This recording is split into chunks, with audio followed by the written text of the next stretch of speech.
Oh boy, oh boy, oh boy, do we got a new exhaust for the Supra today. Yo, shout out Forged Projects for this beautifully made valve exhaust system for the Supra. Very, very well made. This has actually been in the testing phases, and I'm actually gonna be finishing up the final version of it. So we're gonna put it on the car today, and you guys are gonna get to hear first what it sounds like. They will be doing a group buy-in on this exhaust. Leon, I know you like it too. On this exhaust, so if you guys are interested, I will put a link at the bottom so that you guys can check out their website. Once it goes live on the website, you guys will be able to get special pricing. But as you guys can see, very, very, very good quality. Very well made. The welds are nice. It is, I believe, 11 pounds lighter than the stock exhaust as well. So we're gonna go ahead and get that installed so you guys can check it out.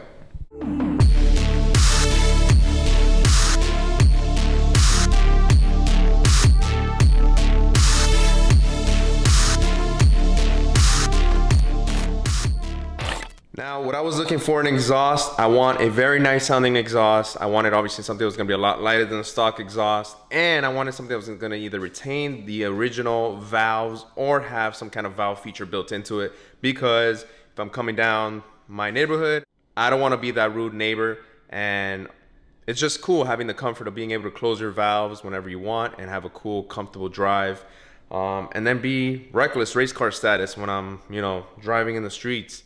If you guys are interested in any quality parts for your Supra build or any other car that you might have, go to forgedprojects.com. Check them out. They are very cool. The customer service is always on point, and they always have some good deals. So can't go wrong with that. But anyways, turn this around so you guys can see. So this is the cables for the valve system. Here's the box, and here you have the remote. Made out of metal, very nice. It's all electronic.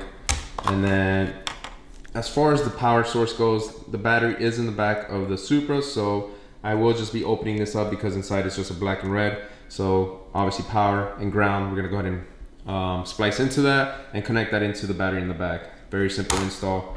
Let's get started, guys. All right, guys, so first things first, we need to remove the old exhaust, which, as you guys can see, it's this big ass block right here. We're gonna go ahead and remove this. We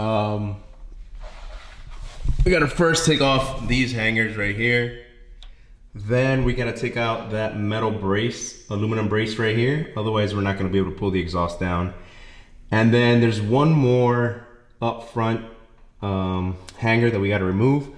But ultimately, once we remove those, this exhaust should just fall down. What I'm gonna do is I'm gonna leave one, which this one on the right side, or should I say left side, I'm gonna leave this one on because since this exhaust is one piece, I don't want this falling on me. It is pretty heavy, and it is only me just doing this by myself today. So I'm gonna go ahead and just leave this one on and slowly lower it from the front end. So let's get that started. What a workout. So removing this exhaust is not that difficult, but what makes it kind of annoying is the part that connects to the downpipe. So what I would recommend, spray some WD-40 in here, and once you have everything unhooked, you're gonna pull it from the back side over here and try to wiggle it out. And then what I ended up doing was getting under and just hitting this with a hammer, and this part right here with a hammer, so I can pull it out. And eventually it just slid right out. It took a little bit of wiggling it and the WD-40, but ultimately it fell out. And yeah, what a difference. This exhaust is probably, I would say, 20 to 25 pounds. The weight alone is in a big box square. Very odd looking exhaust. So yeah, guys, now we're gonna go ahead and put the new exhaust in, and I'll give you guys an update once I put that in. All right, guys, so it is finally installed. As you guys can see, got that blue titanium burnt tips. Very easy to align them and to position them correctly because of the V-clamps. It's all broken down into sections, so it makes it a lot easier when it comes to installing. You have one right here, you have another one right there, you have two over there, and one other in the front, and then this one right here as well. So the next thing that we got to do is run the cables for the valves. We're gonna go ahead and I'm gonna see where I can run this through, but I know there's two grommets, one on each side that leads into the trunk, so I'm probably gonna end up just going through there. That way I could just tap in the box inside the trunk where the battery is. So this has actually been one of the easiest installs that I've done. As you guys can see, put that light over here. That is exactly where I drilled into so that I can run the cable. And just to show you guys what it looks like under.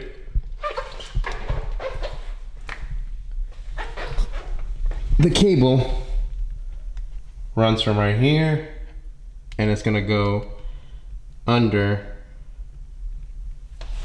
right over there, as you guys can see.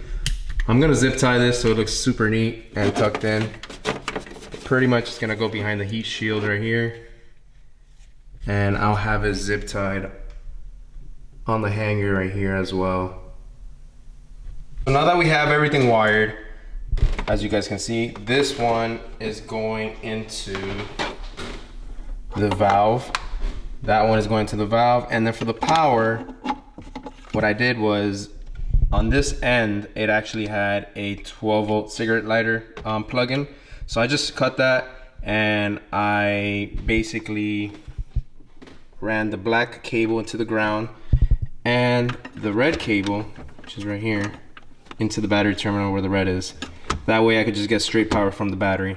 What I'm gonna do right now is some cable management. I'm gonna make this look nice and neat, and then I'll show you guys how it looks at the end. And there you guys have it. Extremely clean, very, very tucked in cable management. You wouldn't even be able to tell it was here, which it's right here. So that's it, guys. It's time. Peace. Guys, so after a long night of installing this exhaust, I am super happy with it. I couldn't be any more pleased with it. Honestly, everything from the piping, the way it was bent, the fitting, everything was just spot on perfectly. The cables, the route management, everything went just super smooth yesterday. So I'm gonna go ahead and show you guys what the exhaust sounds like now. That way you guys can hear it firsthand, and that way you guys make your own decision on whether it's good or not. Me personally, I don't like tin sounding exhaust. I like that more deep growl. So let's hear what it sounds like, and then, yeah.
As you guys can see, with the valve closed, they are definitely a lot quieter. It definitely suppresses the popping. Now keep in mind, I do have it in sport mode inside the vehicle, but it does greatly affect the sound once you have the valves closed. I can't complain about it. I think it sounds amazing. very, very aggressive sounding. I just got to do some drive-by so you guys can hear exactly what that sounds like, but I'll get some of those later on today.